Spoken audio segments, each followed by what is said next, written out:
After finishing my Instagram post, I let out a deep sigh. On the screen was a picture of our family of 3 smiling in front of our home in Mission Ridge.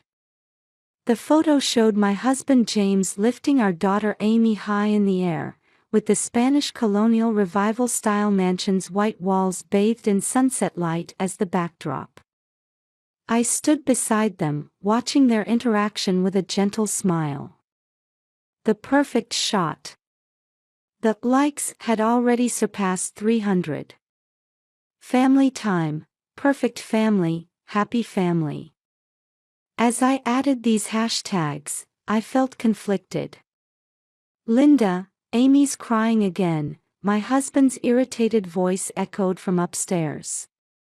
I hastily put down my smartphone and rushed up the stairs. The hallway leading to the master bedroom was filled with the organic aroma we'd bought from Whole Foods Market. Amy was crying on the bed, clutching tightly to her white rabbit stuffed animal, Bunny. Her night crying had increased lately. Just recently, her teacher at the Montessori preschool had reported that something seemed off about her behavior. "What's wrong, princess?" I embraced Amy gently while asking. "Another bad dream?" "Yes." Her small head nodded against my chest. "I have work to do," my husband called from outside the door. James, holding his Tesla Model Y keys, was already dressed for work. His usual navy suit exuded the authority of a senior manager at the local branch office on State Street. An annual income of $120,000. For our family living in Santa Barbara's upscale neighborhood, it was essential income. I myself earn $80,000 as an event planner at the Ritz-Carlton Baccarat. Even so, the rent for this house is $4,000 per month. Considering living expenses, both of us working was a natural choice. 5 years ago, when we first met at a corporate party at the hotel, I was drawn to James's sincere personality and dedicated approach to his career. After dating for a year, we got married. Our honeymoon memories in Hawaii still remain on Instagram with the hashtag #PerfectHoneymoon. Then 2 years later, Amy descended into our lives. A perfect life. At least, that's how it should appear on social media. "Well, I'm off," James's voice came from the entrance. Recently, he'd been coming home later and later. He explained it was because work had increased at their branch office of the Silicon Valley tech company, but feeling Amy's small body temperature against me, I became lost in thought. Before marriage, I was a career woman through and through. Even now I continue working, but it's clearly different from before. Housework and childcare have basically become my responsibility. On holidays, we spend time at nearby Butterfly Beach and go shopping at the mall. On Sundays, we attend service at Trinity Episcopal Church. On the surface, it's the very picture of an ideal young family's daily life. Perhaps my over 2,000 Instagram followers are proof of that. But lately, I've been feeling increasingly uneasy. My husband comes home later, and with Amy's night crying, conversation between us as a couple has decreased. Above all, I'm worried about Amy's condition. My usually bright and energetic daughter seems to be carrying some anxiety. "Hey, Amy," I gently stroked her head. "What are you going to play at preschool today?" Amy still wouldn't let go of her rabbit stuffed animal. "I don't want to go." Those words filled me with guilt as a mother. Balancing work and childcare. While pursuing ideals, was I losing sight of what's most important? Outside the window, the bells of Mission Santa Barbara broke the morning silence. The white-walled church watches over this city daily as its landmark. Its sound seemed to awaken some anxiety lurking deep in my heart. My smartphone rang. I thought it was a message from James, but it wasn't. It was from the preschool. Good morning. As we mentioned yesterday, we're concerned about Amy's condition. Were you able to take her temperature this morning? The message was from 10 minutes ago. James should handle it. Though I tried to convince myself of this, I felt unsettled somehow. An intuitive anxiety stirred in my heart. But I absolutely couldn't miss this project. The client had specifically requested my portfolio. The sky was gradually brightening. In the distance, I could see the Los Angeles-bound flight moving from the parking area to the runway. In the morning mist, the airplane's silhouette became increasingly clear. While heading to the check-in counter, I checked my phone again. I couldn't help worrying about Amy. But there were no messages from James. He'll be fine, I told myself. In the 5 years since our marriage, he'd never made any major mistakes with childcare. Rather, on social media, he was praised as the best dad, an exemplary father. Still, I was worried. His expression before heading to the bathroom this morning seemed somehow different from usual. Instead of his usual warm smile, he seemed irritated about something. Maybe it was just my imagination. Maybe it was because it was so early in the morning. On my way to the boarding gate, I stopped at the airport Starbucks. As usual, I ordered organic green tea. On the shelf beside the register were the pastries that Amy loves. I decided to buy some on my way back. Boarding will begin in 15 minutes, the announcement echoed through the terminal. As I hurried along, I let out a deep sigh. At that time, I had no way of knowing that this Los Angeles business trip would drastically change our family's destiny. The Santa Barbara cityscape passed slowly by the taxi window. At 7 p.m., the bells of Mission Santa Barbara were ringing in the distance. The meeting had gone well. The $2 million wedding plan had been approved, and I'd gained the client's trust. The drive home should have been filled with joy. And yet, somehow I felt unsettled. Entering the upscale Mission Ridge neighborhood, the usual peaceful streetscape spread before me. Well-maintained front yards, neatly lined street trees. But as we approached our house, my sense of unease grew stronger. "This is fine here," I said. Getting out of the taxi, I looked up at the white-walled house. All the windows were dark. Even the porch light was off. "Amy? James?" I turned the key and opened the front door. No response. While taking off my shoes, I checked my smartphone. No messages, no missed calls, nothing. "Is anyone here?" Entering the living room, there was a strange atmosphere. Despite the afternoon sunlight still lingering inside, an odd darkness seemed to dominate. The usual sound of the TV, Amy's laughter, nothing could be heard. "James? Amy?" My voice was slightly trembling. Just as I was about to head upstairs, my eyes caught the basement door. A faint light was leaking from underneath. "What's this?" A red liquid was slowly seeping out from under the door. Like an ominous line drawn by someone. My heart started racing. Feeling my hands shake, I slowly approached the door. "Amy."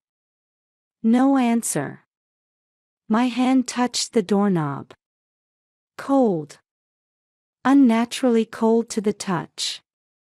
Slowly, I opened the door. The emergency light illuminating the stairs cast a thin light on the basement's darkness. I gasped.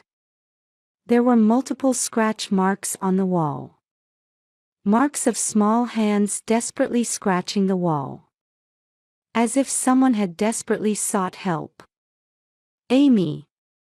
Where are you? My voice cracked. Down one step, then another. My feet were unsteady. Broken red wine bottles scattered on the floor. Next to them, Amy's precious bunny lay tragically discarded. The white rabbit stuffed animal was stained with red wine. No, this can't be. I collapsed to my knees. On the cold floor, red wine mixed with blood. Small bloodstains. Had they flowed from Amy's fingers? The scratch marks continued along the wall. From the dark stairs to the depths of the basement, traces of desperation were etched. Amy. My scream echoed in the sealed space. Just then, my smartphone rang. An unknown number displayed on the screen. In my distressed state, I instinctively pressed the answer button. Hello, Linda, a woman's voice. An unfamiliar yet calm voice. I'm Carol Martin. I'm calling about Amy. She's sleeping at my house right now. At those words, I couldn't stand up. Relief and confusion washed over me simultaneously. Is Amy safe? Yes. She had some minor injuries to her fingers, but they've already been treated. She's safe now. But, why, who are you? Words failed me. My mind went blank. I'll explain everything later. For now, please be assured. Carol's voice had a strange persuasiveness. Like a longtime friend. Could you come to my house? For Amy's sake. I nodded. Even though she couldn't see me through the phone. Looking up at the stairs again, the scratch marks looked increasingly vivid in the darkness. What exactly happened in this basement? Where was my husband? And who was this woman named Carol? The wine shards creaked faintly under my shoes. Carol's house was in a quiet residential area about 15 minutes by car from Mission Ridge. A modern single-family home with white as its base color. Carefully tended lavender was planted at the entrance, its fragrance wafting on the evening breeze. The interior was simple yet sophisticated, with abstract paintings adorning the walls. The scent of herb tea drifted from the kitchen, creating a somehow calming space. Just inside the entrance, I spotted my child's shoes. The small pink sneakers she always wore to preschool. Next to them were disposable slippers that must have been used at the hospital. On the living room coffee table, a first aid kit remained placed out. The faint smell of disinfectant lingered in the air. Amy is sleeping in the guest room upstairs. Carol Martin was a beautiful woman who conveyed a certain fragility within her dignified bearing. Even in the way she offered warm herb tea, there was gentleness. We have a lot to talk about, don't we? As she sat down on the living room sofa, Carol quietly began. Through the large window, the night view of Santa Barbara spread out. I've been involved with James for 3 months. My hands shook at those words. A truth I had suspected was now confronting me as reality. As a HR director for a medical equipment manufacturer, we had business dealings with his company. Carol continued, choosing her words carefully. At first it was purely business. But gradually, I nodded silently. I had no feeling of wanting to blame her now. I just wanted to know about Amy. Today, I had an appointment to meet James at the hotel at 3:30 p.m. But his behavior was clearly strange. Irritated, unsettled. And Carol let out a deep sigh. He said he had locked that nuisance of a daughter in the basement. My heart leaped violently. At first I thought it was a joke. But his eyes were serious. He said she wouldn't stop crying, so I shut her up. Carol's voice trembled. Actually, 3 weeks ago, I saw your photo on his phone and kept your emergency contact information. I felt guilty about the affair, in case something happened. Outside the window, street lights flickered. I went straight to his house. I knew there was a spare key hidden under the planter by the entrance. He had mentioned it before. And Amy. The basement door was open. I could hear small cries. When I went in, Amy was trembling in a dark corner. Tears welled up in my eyes. Just imagining it made my chest tighten. Red wine bottles were scattered on the floor. Blood from Amy's fingers. It seemed she hurt herself while desperately trying to open the door. Bunny. The stuffed animal. Amy was holding it tightly. But it got stained with wine. Carol stood up and brought a new stuffed animal from the kitchen. A white rabbit. Just like Bunny. I bought it at a shop on the way. As a replacement for the original stuffed animal. Her words caught in her throat. This time, tears fell from Carol's eyes. Why? I asked in a trembling voice. A voice squeezed from my throat. Why would he do something like this? Everything went dark before my eyes. The warmth from when I kissed Amy's forehead this morning came back to me. The casual daily life when I left the note saying, "Be a good girl." And just a few hours later, my beloved daughter was trembling in fear in a dark basement. During that time, I was excited about a $2 million wedding meeting. While I was looking at my smartphone on the train, Amy might have been desperately calling for help. Feelings of self-reproach washed over me. As a mother, I should have noticed more. The unease in the morning, my husband's unnatural behavior, the message from the preschool, I had missed all the signs. Desperate to balance work and childcare, I failed to notice that what was most important was in crisis. James picked up Amy from preschool at 2 p.m., Carol began slowly, as if organizing the timeline. Originally, he was supposed to use extended care.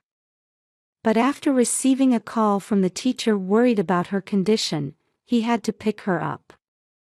That's when Carol continued, choosing her words carefully. Amy's presence became an obstacle to keeping his 3:30 appointment with me. He considered leaving her with an acquaintance, but no one would take in a sick child. And so he chose to lock his daughter in the basement for his own desires. Dark emotions resonated. I couldn't have imagined at the time that he would make such a cruel choice. The man who always proclaimed himself best dad, and played the role of the perfect father. As I listened to the story, everything connected. His unnatural behavior in the morning. The too early wake-up. The message from the preschool. He took Amy to the basement and shouted, "Be quiet." She cried out in the dark basement. Irritated by her voice, he took the red wine bottle at hand and Carol's voice broke off. The police? Not yet. We prioritize treating Amy. Carol pulled out a file containing medical records. She was examined at the local emergency clinic. Fortunately, there were no major injuries, but her right index and middle fingers had lacerations requiring 4 stitches. She also received treatment for mild dehydration and psychological shock. Her words trailed off. The documents included photos of Amy's injuries and medical reports, all meticulously organized. The kind of thoroughness you'd expect from an HR director. I've saved the security camera footage, Carol continued. Everything should be recorded on the Ring doorbell camera. The footage from 2 p.m. to 4 p.m. From when James brought Amy home, to the basement, until I rescued her. The clock showed 9 p.m. Outside the window, the full moon shone quietly. Linda, Carol looked at me with a sincere expression. I bear responsibility too. I know it's unforgivable. But for Amy's sake, what we can do from now on. At that moment, a small sound came from upstairs.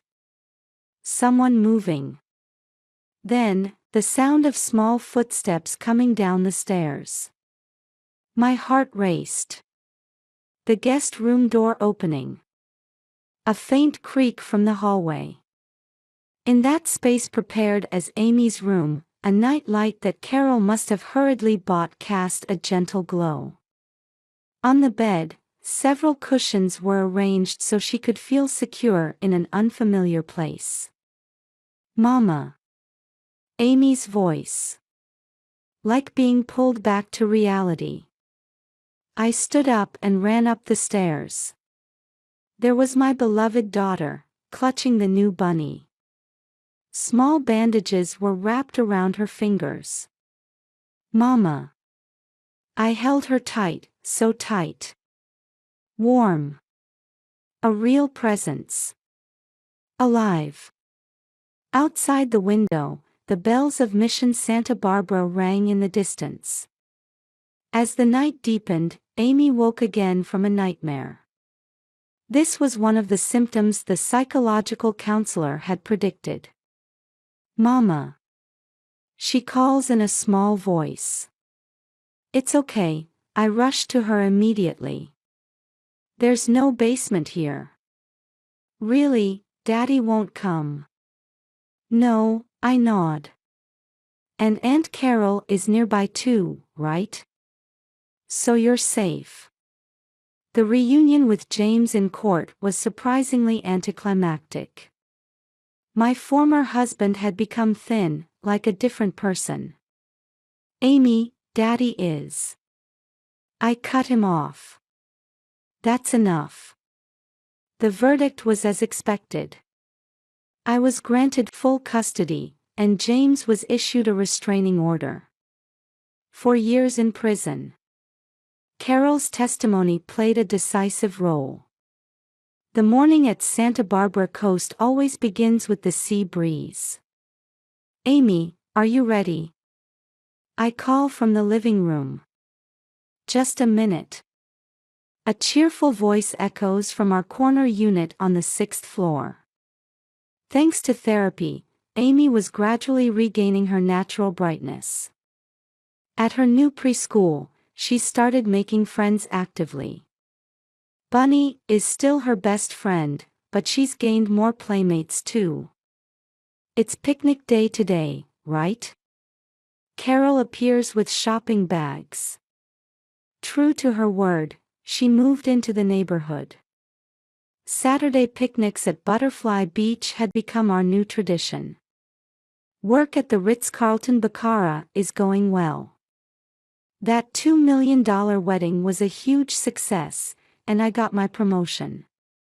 But now, I'm careful about maintaining a balance between work and family. My Instagram followers have decreased dramatically. I no longer post perfect family photos. Instead, I save Amy's smiles and our everyday moments just for ourselves. Mama, look. Amy comes to show off her new swimsuit. It matches Bunny's color. Indeed, the white swimsuit matched the color of the new Bunny. The old Bunny remains in police custody as evidence, along with the memories of that day. Amy's recovery is progressing well. We always receive positive evaluations during our regular sessions with the psychological counselor. However, complete recovery will still take time. Sometimes, Amy still dreams about the basement. But whenever she wakes up, either I or Carol is always by her side. The fear of darkness is gradually fading. The house in Mission Ridge has already been sold. I heard a new family lives there now. The basement has been renovated into a wine cellar. I'm ready. Amy comes running with her beach bag. Aunt Carol, did you make sandwiches? Of course, Carol smiles. Peanut butter and jelly, your favorite. This modest happiness is what matters most to us now. A life where we don't need to pretend to be perfect. Mama, Amy suddenly asks. We're happy now, aren't we? Yes, I answer without hesitation. Very happy. Outside the window, the waves of the Pacific Ocean gently lap at the shore. The bells of Mission Santa Barbara are now far away. But our new life continues with steady steps forward. We no longer need perfect family photos. Just genuine smiles. Sometimes tears. And above all, a true bond of caring for each other. That was the path we chose. That night, after putting Amy to bed in Carol's guest room, we called the police. Santa Barbara police officers in uniform arrived within 30 minutes. First and foremost, we're glad your child is safe, the female officer quietly states. Her name tag reads Sarah Murphy. May we see the security camera footage? We play the Ring camera footage that Carol had saved. At 2 p.m., James returns home carrying a sick-looking Amy. His expression already lacks its usual gentleness. Stay in the basement and be quiet. The security camera captured even his fierce expression at that moment. Next comes footage of him heading to the basement with a wine bottle. And hours later, the scene of Carol rescuing Amy. This is clearly child abuse, Officer Murphy determines immediately. An arrest warrant will be issued right away. Several hours later, James was arrested at his workplace. In the Santa Barbara police station interrogation room, his expression had completely changed. Why? He pounds the table. Why were you at my house? He glares at Carol.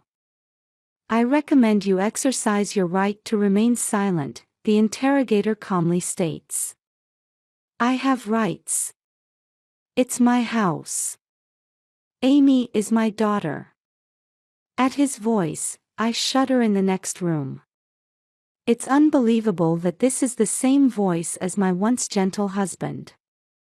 They'll introduce us to a trauma care specialist, Carol explains while spreading out documents. Her HR director network proves valuable once again. The next morning, Amy plays in the pediatric clinic's playroom. She won't let go of the new bunny. Mama, watch.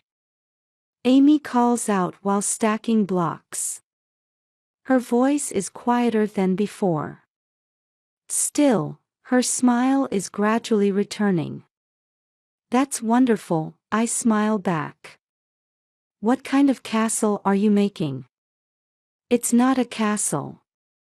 It's our new home." At those words, Carol and I exchange glances. In the examination room, the child psychologist explains carefully. Just like treating physical wounds, healing the heart takes time. However, Amy shows strong signs of recovery. We can never return to the house in Mission Ridge. Every time we see the basement door, the horror of that day would come back. The scratch marks must still remain on the wall. Look at this, Carol holds out her smartphone. A new apartment on Santa Barbara coast. You can see the ocean. The rent is reasonable too. But I'll be your guarantor. And she hesitates slightly. If you don't mind, I'm thinking of living nearby.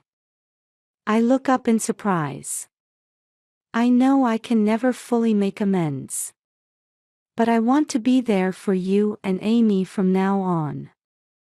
Outside the window, Amy plays on the playground equipment, carefully holding her new bunny.